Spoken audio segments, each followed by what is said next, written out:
Thank you for having me. I've done this a couple of times with you guys. I did a webinar, I did a breakout back in DC. I'll move away from the guys doing the work. What I want to talk about, you don't lead court administration. You lead people, right? You lead people. This topic, so Friday, I'll start my 14th year on the bench. This topic became really important to me because I want to talk with you about taking care of yourselves and taking care of your people and leading in a way that maybe helps handle the vicarious trauma and all the shit we have to deal with, right? Oh, I swear too. I move and I swear. And I will talk to you in the middle of the thing, especially if you make eye contact. I had a judge that I used to prosecute in front of back in the day. Started 1992. Huge heart. Huge heart. I thought the world was divided into people with good hearts and people with bad hearts. If you had a good heart, you kept a good heart. If you had a bad heart, get away from me. Fast forward 20-some years later, no, not that, about that long. First months on the bench, I see him again. I hadn't seen him for years.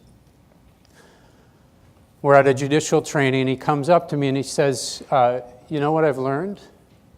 I'm like, tell me, please. This is a tough job. I'm 2 months in. I'm really trying to learn. It's like drinking from a damn fire hose, right?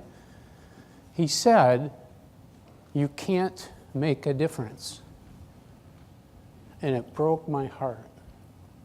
It literally, I stood there, I couldn't say anything.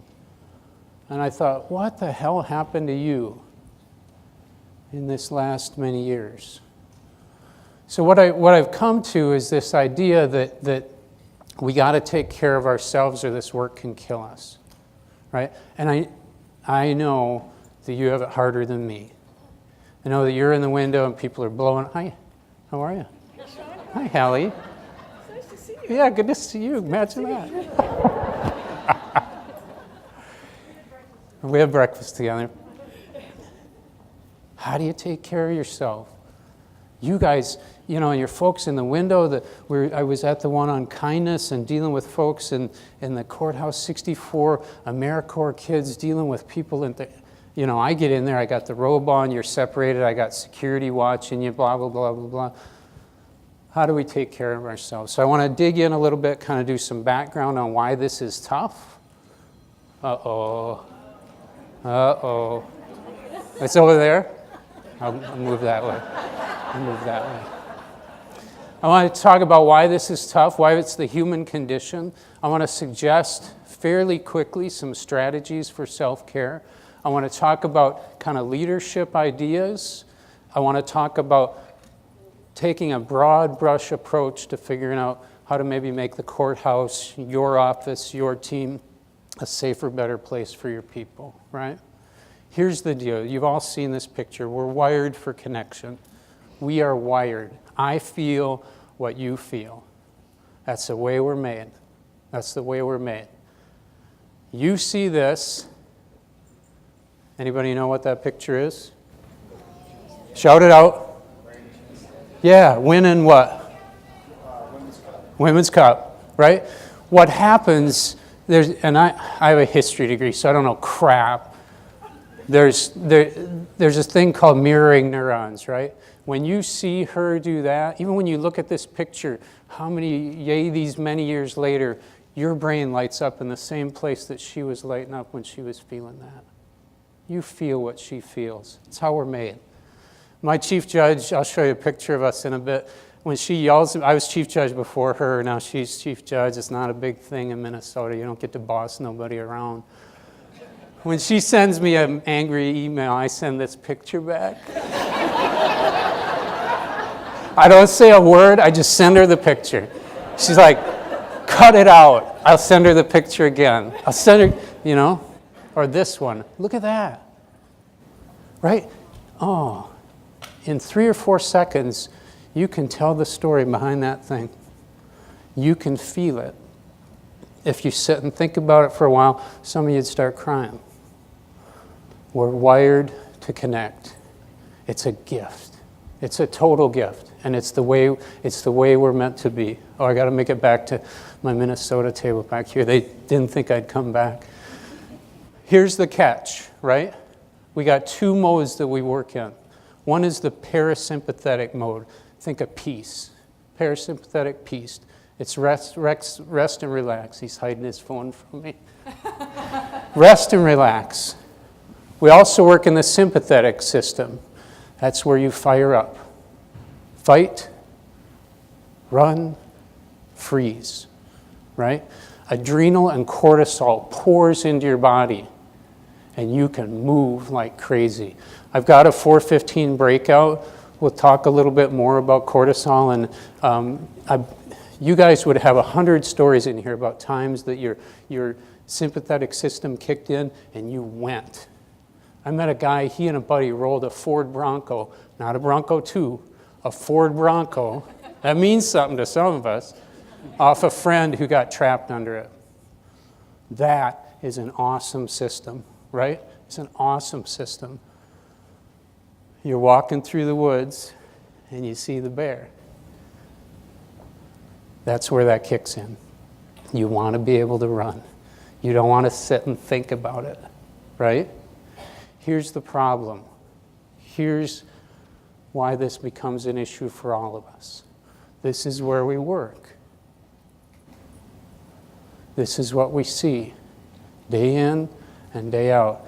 Hallie and I were talking last night about people dying of fentanyl on our watch every damn day, right? People I know, people I go to funerals, right?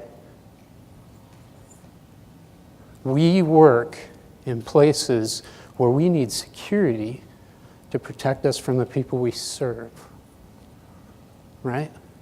Have you heard the saying, hurt people, right? Hurt people, hurt people.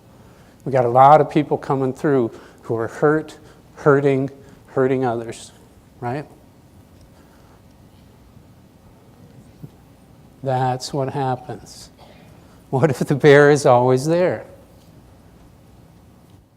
What if the bear is always there? What if that sympathetic system is always turned on, always popping? You're always wondering, do I run? Do I stay?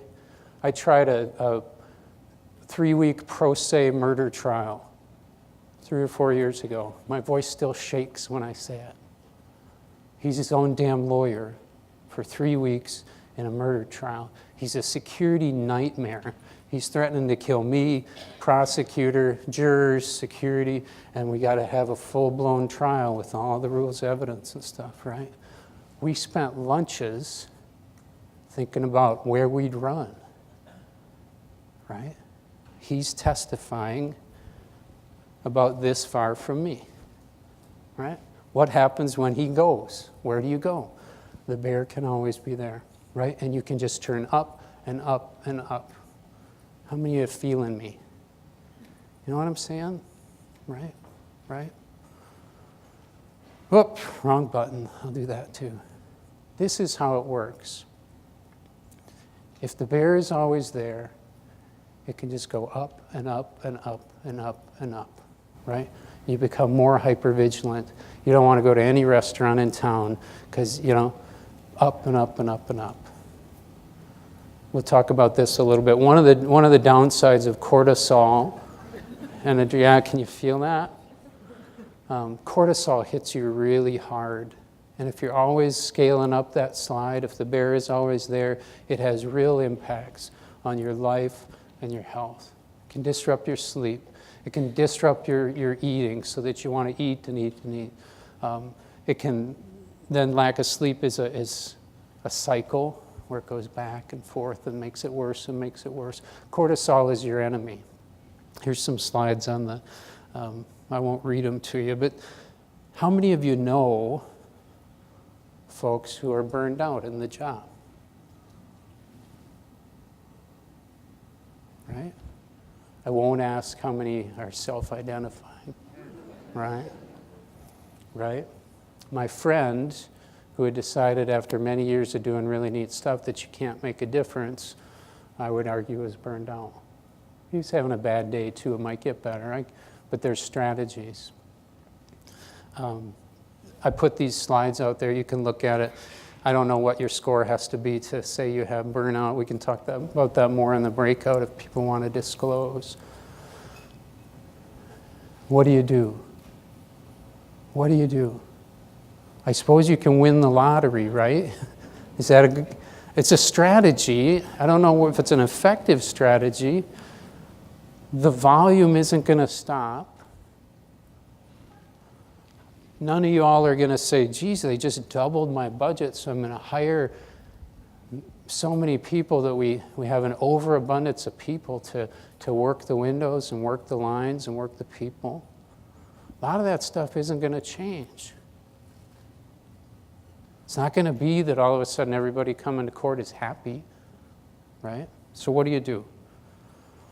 The idea is this. So if you remember two or three things, remember the bear, remember the up curve, and then remember this one. Because the idea is that there's things you can do in your life to help with that curve. Does that make some sense? And it ain't rocket science.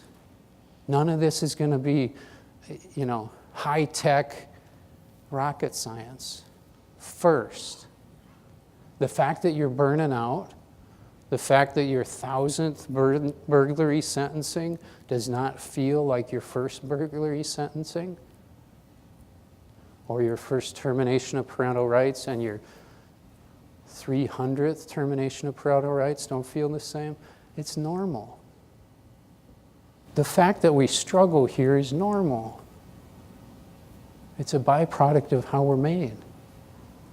It's the wired for connection. It's that beautiful thing of connection, and then the impacts if the bear's in the room, right? You're doing important work. You have empathy and connection. We encourage you to be kind. I'm going to forget where I put this. When I shout coffee, can you guys? You care. Do you want it? I have friends who I say, if I get cold, if I can't bring what I've got, and you know what I have, if I can't bring it, you come tell me. You have absolute permission to come into my office and tell me it's time to go, or it's time to go get help. We finished this murder trial. So it's me, my court reporter, and my law clerk are primarily who's in the courtroom with this train wreck, right? And we agreed, we all thought, oh, we're doing pretty good. We got this.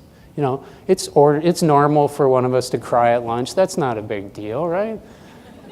But we agreed, I don't even know who suggested this, but the idea was, okay, if any of our spouses complain, we'll get some help. Well, one of our spouses complained. We still don't tell who complained. We called somebody from our state emergency something organization who goes around and helps people do critical stress debriefing, right? And I'm an elected judge. I'm not supposed to do that because that's weak. I'm a man. I don't need help. I'm a man. I don't have any emotions except anger, right? Right? All the women were like, he knows. Yep. It was awesome. She came up and spent a half a day with just the three of us and just talked. It was awesome. We got done with about a half a day and she said, you guys are processing this really well. Here's some more things you could do. It was awesome.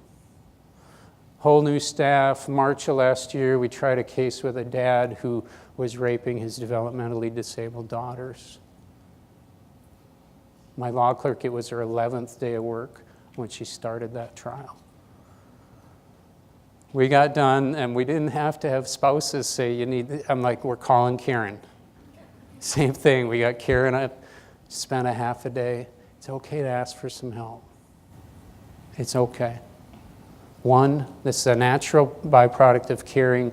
2, ask for some help. I recommend Karen anywhere I go. How many of you make plans at work? Any kind of plan. Stick your hands up, people. Come on. This is where we participate, for crying out loud. Right? What happens if you don't make the plan? It fails. It doesn't even start, right? You want to go to, we just went to an electric case management system in Minnesota. You know how much planning went into that? And yet we think that improvements in our own life are just going to kind of happen. Or we got to take care of everybody else first, and then we'll get around to taking care of us, right? That's crap, right? The only way to make that red curve change is to make a damn plan. Write it down and plan it. If you walk out of here thinking I should, ain't gonna happen.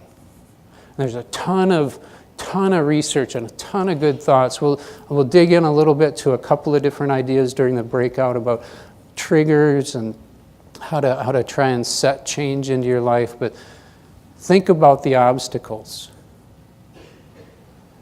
If I have ice cream in my house, I will eat it. I will. I always wait until I'm tired or sad or feel like I deserve a little something, right? I don't keep heroin in the house.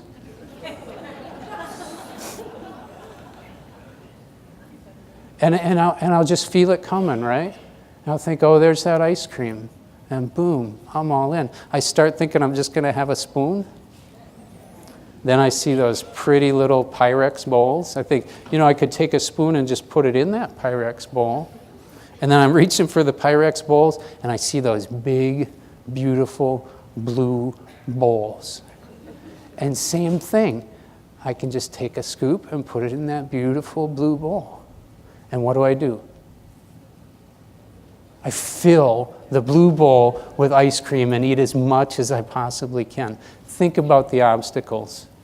If ice cream's your thing, don't have it in the office at work, right?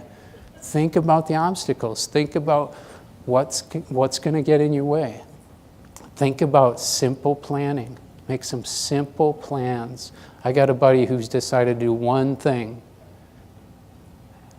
He decided to eat a salad every day. That was his one thing for months. Then he's added another thing. Your budget doesn't happen without a plan. Electronic case management doesn't happen without a plan. You got to do this. How many of you work in drug court capacity or work with addicts, people struggling with substance use disorder? Right? Same thing. I got a buddy who just went to Hazleton with an opioid problem. And I sent him my slides. I'm like, you got to think about making tiny little changes in your life, sunshine, or you're going to wind up tipped over, right? It's a bad headline when a lawyer goes to jail on an opioid issue. Think about, there are 4 categories you could do some work in if you want to make a change. And not everybody needs to work on 4, but what do you got? Physical, emotional, psychological, spiritual. Can you do something in each? Make time, do what you want to do, schedule it. It ain't rocket science, but it's hard as hell, right? If you've tried to lose weight and keep it off, it is super hard. We glibly tell addicts, well, change everything. You change everything, Judge. You change everything. See how that goes for you. It's hard, right? But if you want that curve to go down, that's where you start. You got to help you before you help anybody else. And most of you are caregiving people, right? How many of you would say you're caregivers? Yeah. So who comes last? Me. And what good are you to anybody else if you aren't working? Right? It's like me pulling the oil out of my motorcycle and giving it to you for yours. How long is that going to be a good strategy? Right? here's some ideas. Well, thankfully, when you finish a day of work, you go home and all this goes away, right?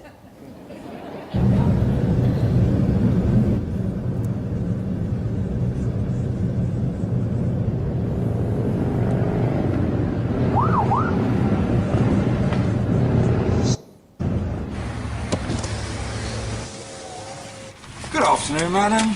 Yeah, I'm sorry, officer. Can I see your papers, please?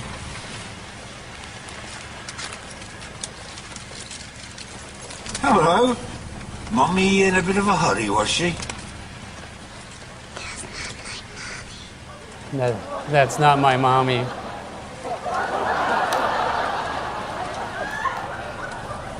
Step out of the car, madam! Step out of the vehicle now!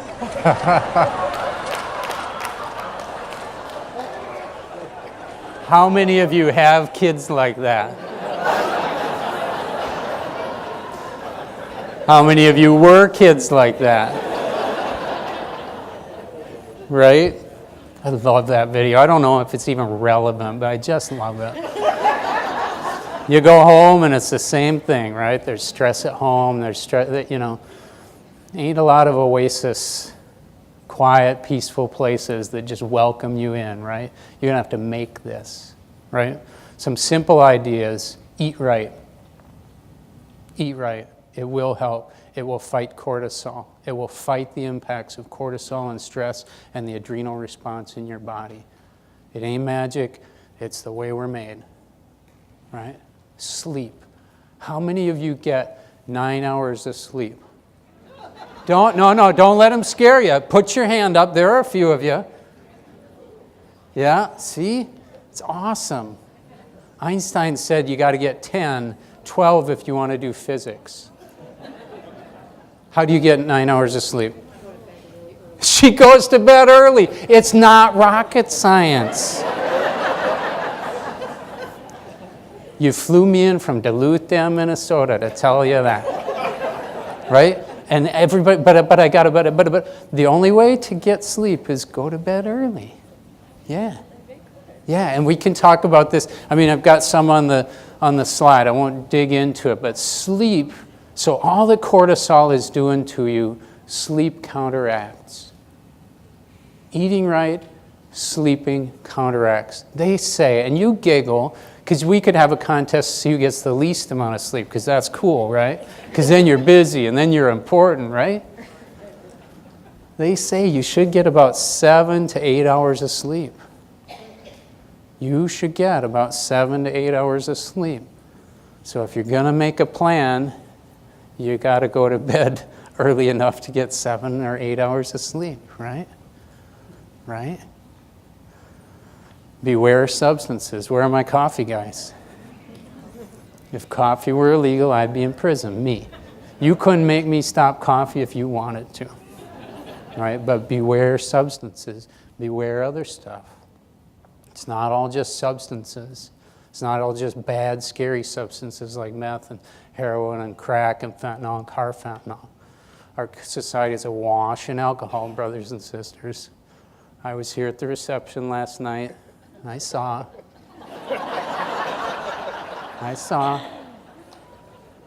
Coffee, the phones. I got a buddy who went all into triathlons and broke himself being stupid, responding to this kind of stuff. I mean, there's a million different ways that you can try and cover it up, right? And self-medicate. I had this beautiful conversation with one of my DWI court guys the other day. He's been in abstinence and recovery for 15 months, and he talked about, took him several months of abstinence, strongly enforced abstinence, until he started feeling the things underneath that were driving his use habits, right? Vet, PTSD, viciously assaulted over in Europe, shame, you name it. And he said, Judge, it took me months without the substances to start to see that stuff, and then I needed to reach out for help and support and connection in order to address what was driving all that, right?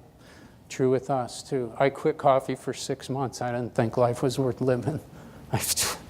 Like, nope, not your guy. I'll keep that one. Move. Any way to move. Get a dog. Why would you get a dog? Because you got to walk it. Do you walk you? How many of you walk you? A few of you. Yeah. 7 days a week? Rain, snow, anything? Okay, the hands have dwindled. If you get a dog, you're going to walk your dog. That's called an action trigger. We'll talk about that in a bit. The idea of building action triggers into your life. So you don't have to make a decision to exercise. Dog got to get walked. I'm walking. I put gardening in the middle. How many of you garden?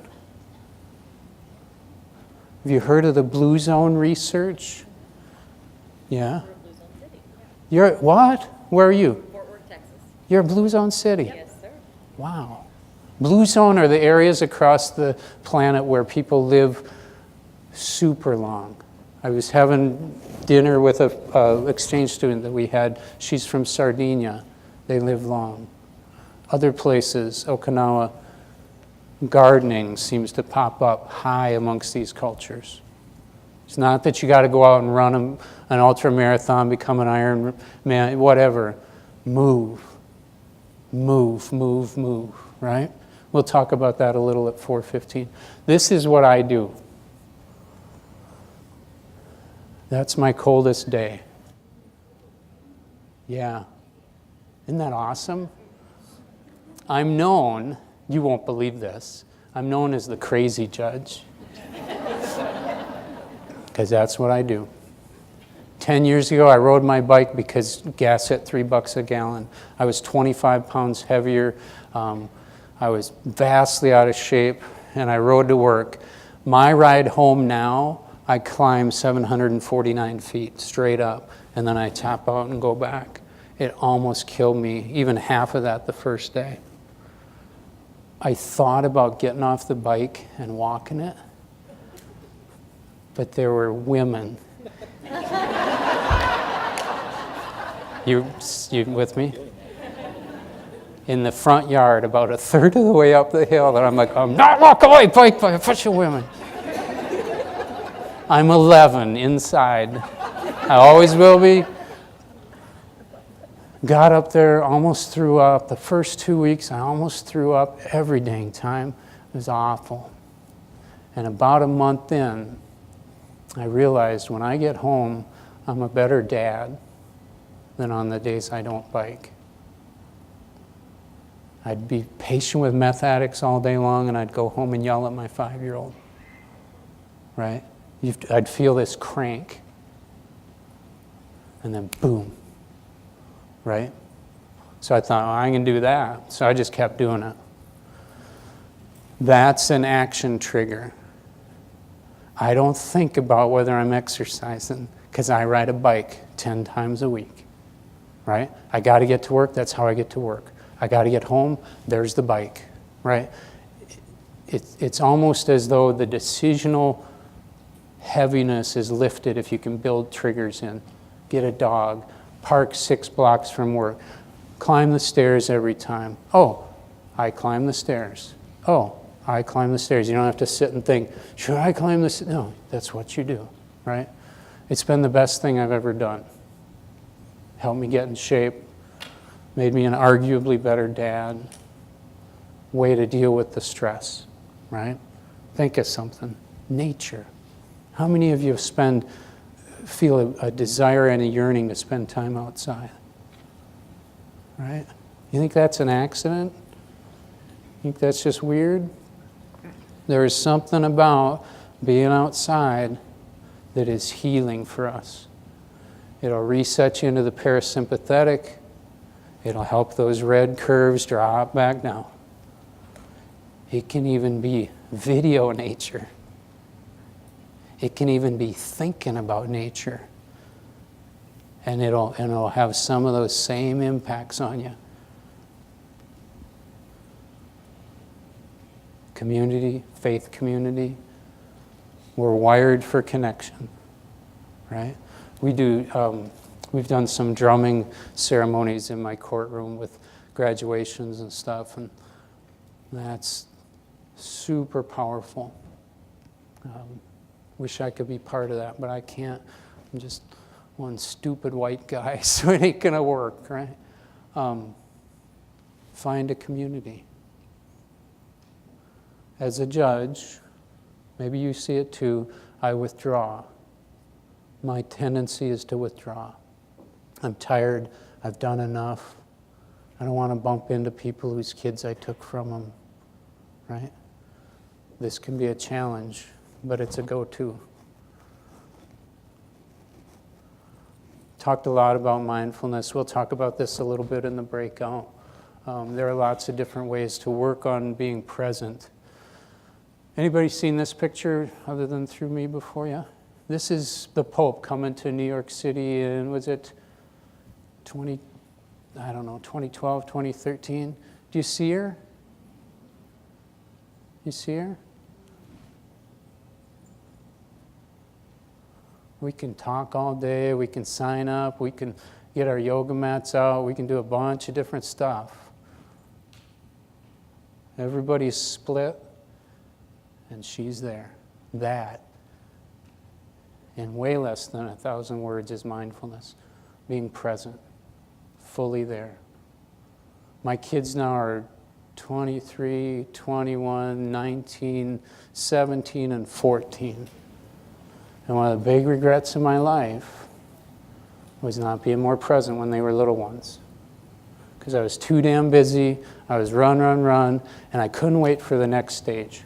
Couldn't wait to get out of diapers, can't wait till you have a pack, can't wait till you can carry your own canoe, can't wait till you can carry my canoe, right? So whenever I get a chance, I get a lot of young guys and women in my courts. I'm like, slow down, buddy. You gotta be there. You got a new baby coming? Take it from me. Slow down. Be there. Be there, be there, be there. If my wife would let me get a tattoo, this would be on my little body somewhere. Strength of the wolf is in the pack.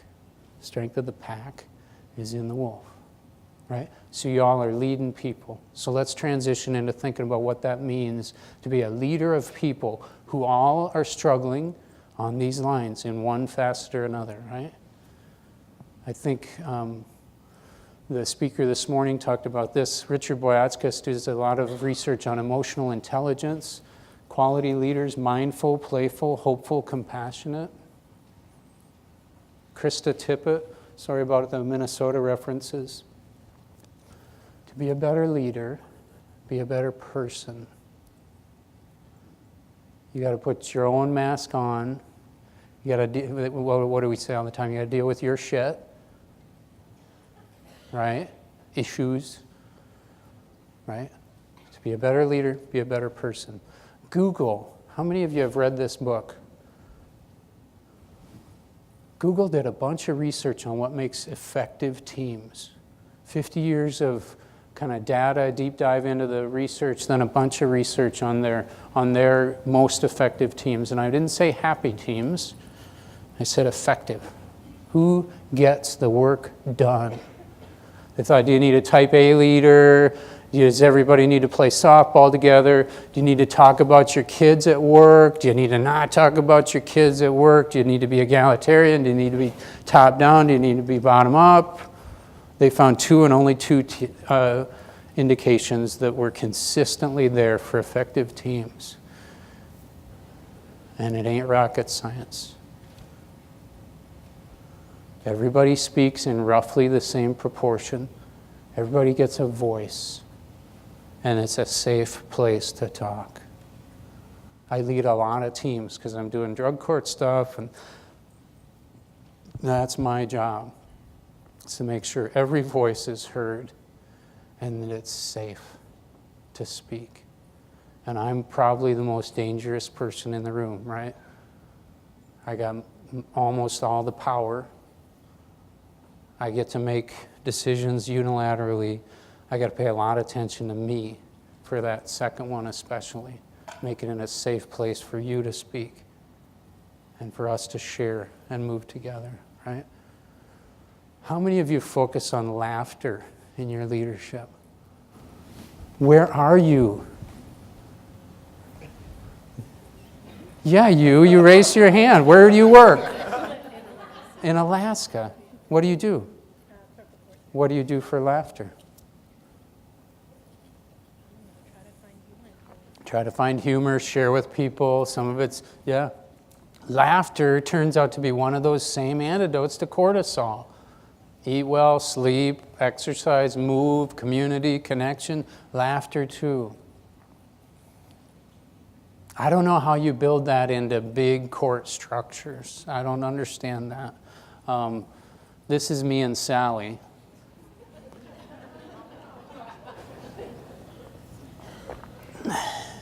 Yeah, I don't even know what to say. There's a birthday party for our district administrator. Sally emails me. She says, "Hey, you want to dress up as twins?" I'm like, "Sure, I can do that." We also have this big T-shirt that's called the "Why Can't You Get Along" T-shirt that we've worn at places when we're doing skits. So we're in it together because we fight all the time. But I don't know. If you can't laugh, if you can't have fun, what are you doing? And I get being appropriate and all that. Think about laughter. Think about ways to kind of allow the funny, right? Oops, that's the pointer. Have you heard this term, rituals of positive emotion? It's a different one, right? Anybody have any rituals of positive emotion they think they might do in their teams or in their buildings? I'll give you some examples. Celebrating anniversaries, employee anniversaries, 5 years, 10 years, 2 months, maybe if you've had high turnover, right? Right? Yeah, we got one who made it 2 months. Right? You do cake, you do whatever. That's a ritual of positive emotion. It's stopping and saying, "Hey, this matters. We appreciate you. We're working together." In a drug court, it's easy because you do graduations, right? How many of you have been to a drug court graduation? Right? That's when if you want to help your soul a little, go. Right? This is Debbie. It's actually Maddie. That's Maddie who wrote us this card that says, "Thank you for helping my mommy." Thank you for helping my mommy. I did Debbie and Pete's wedding a month or so ago, and Maddie came in. She was the bridesmaid, and she brings everybody in to show her family her picture. We call it Maddie's picture. What you don't know is that you can't get into the room where we do DWI court staffing without going by Maddie's picture. And I put there absolutely on purpose so that we would stop and celebrate the differences we're having for Maddie's mom and so-and-so's dad and so-and-so and so-and-so and so-and-so and so-and-so, right? So we stop and we think about the impact we're having. We're building a ritual of positive emotion into our work so that we can reattach to the hope that brought us here and see the results that we're really striving for. Pete right now is in Germany at a Air Force hospital fighting for his life, the husband. He developed an embolism a couple of days ago in Kuwait. And we are there for her, and we're there for Maddie, and we're there for anybody else who needs it, who are our people. But if you don't track this stuff, if you don't celebrate it, all you see is the negative, right? Right? Oh, and especially when I speak to social workers, they look at this picture and they say, "He's violating federal law," because he's using the names. And Debbie sent me this picture personally. She wrote to me and said, "Please use this picture, and yes, you can use Maddie's name and my name." So, yes. Yes. Just chill. Back up a little bit. Back it up. Back it up. Right? You got to celebrate. Meaning. She quoted Frankel this morning. Do you know where he came through? Auschwitz, Dachau. He survived concentration camps. Those who have a why to live can bear with almost any how. Go back to why you did this work, not just you individually, but as a team, and look at the impacts. Think about why you're here. I know when a certain person comes in on the custody wagon, it's going to be a crazy day, but back up and think about meaning. Then, I think, and this is where I want to challenge you as leaders a little bit. So one, you got to take care of you. Where the heck did my coffee go? 2, it's there. Thank you, gentlemen. 2, you got to take care of your people. 3, I think we have an obligation to chase the bear off a little bit.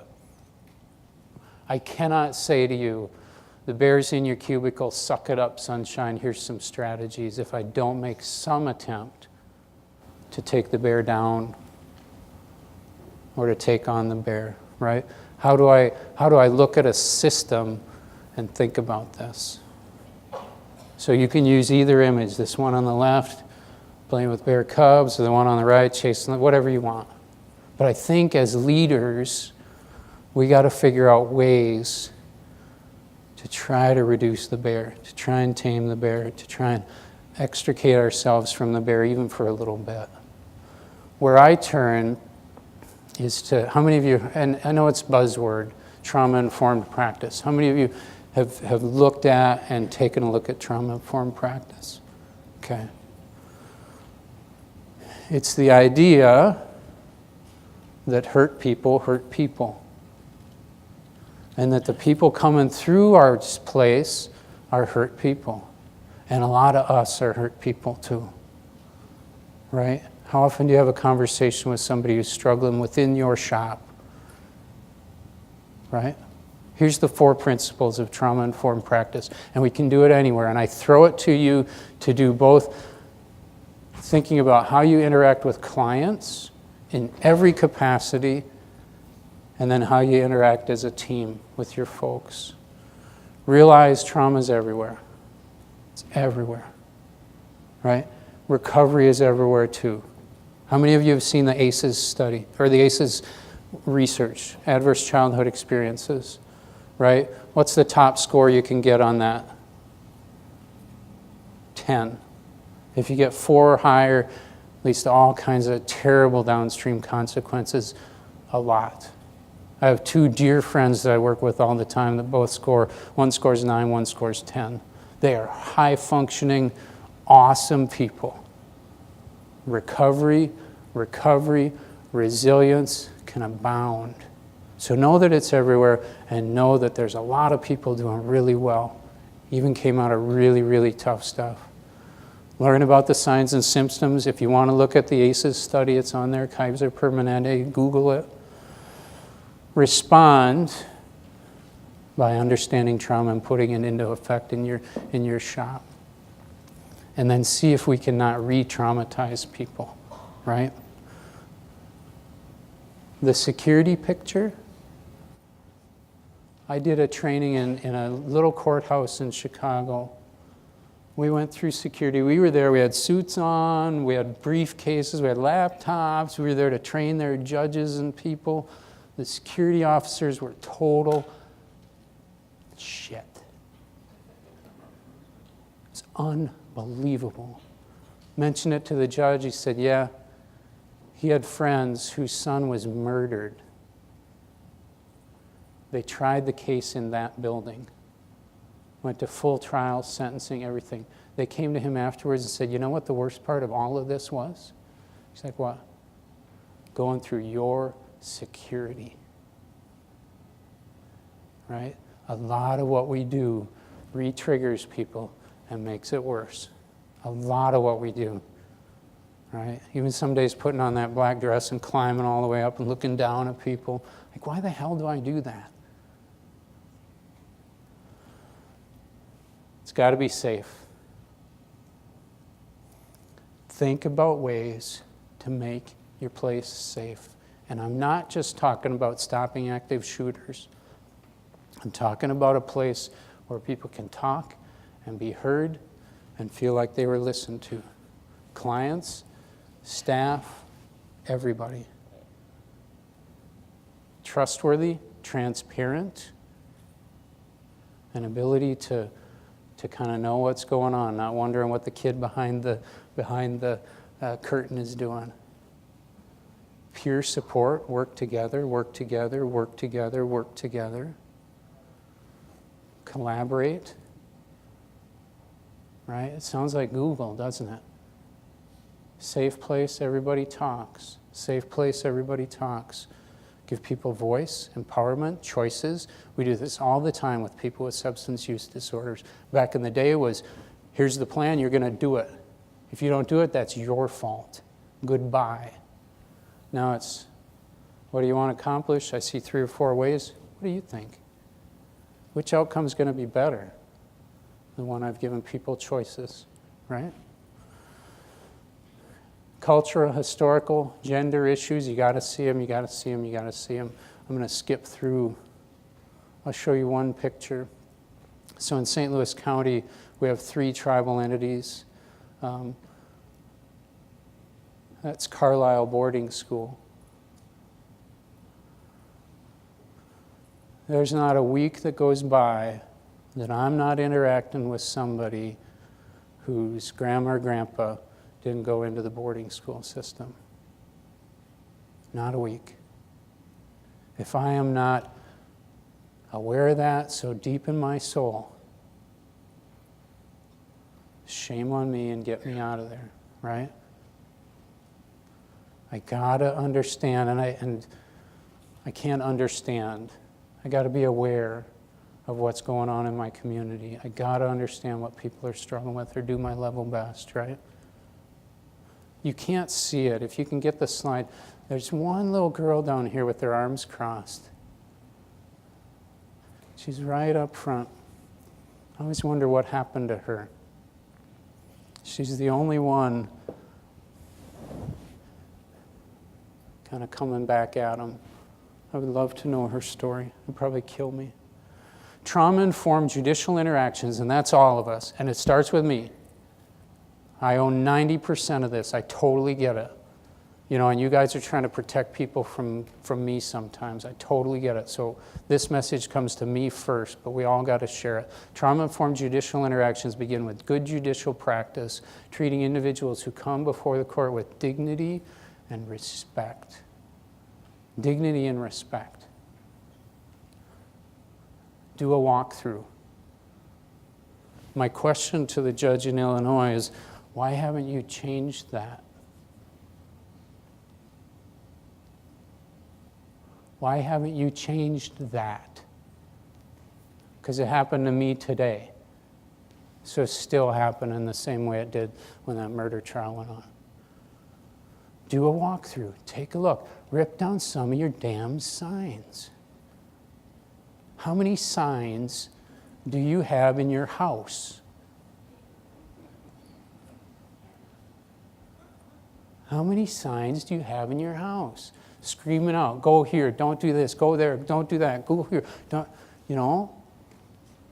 I mean, I get it, we got to have some, but do we need all of those? Look at it, think about it. If this is a place where we want people to feel safe and welcome so that our folks can interact with them in a way that is safe and welcoming, are there things we can change? Right?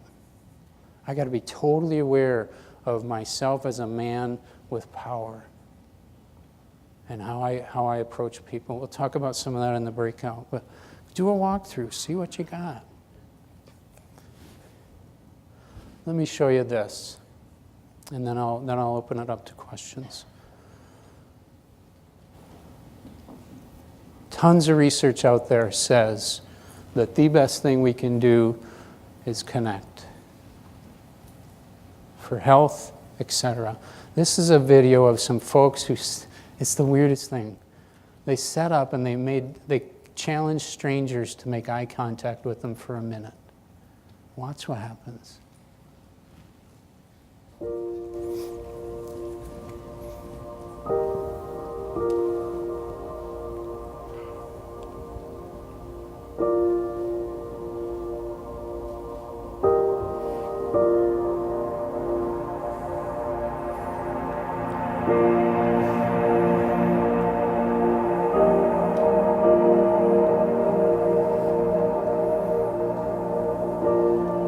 Not going to do it.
Isn't that awesome? Like islands in the sea, separated on the surface but connected in the deep. James Doty, author of the book Into the Magic Shop, authentic social connection has a profound effect on your mental health. It exceeds the value of exercise, ideal body weight on your physical health. Triggers the same reward centers that are triggered when people do drugs, drink alcohol, eat chocolate, or have sex. I always slip sex in to see if you're reading with me. In other words, we get sick alone and we get well together. Questions? Patty, you got a microphone? I have no filter. I'll tell you what I think.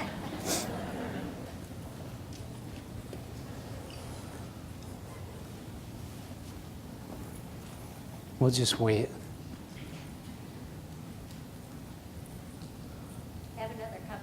Have another cup of coffee.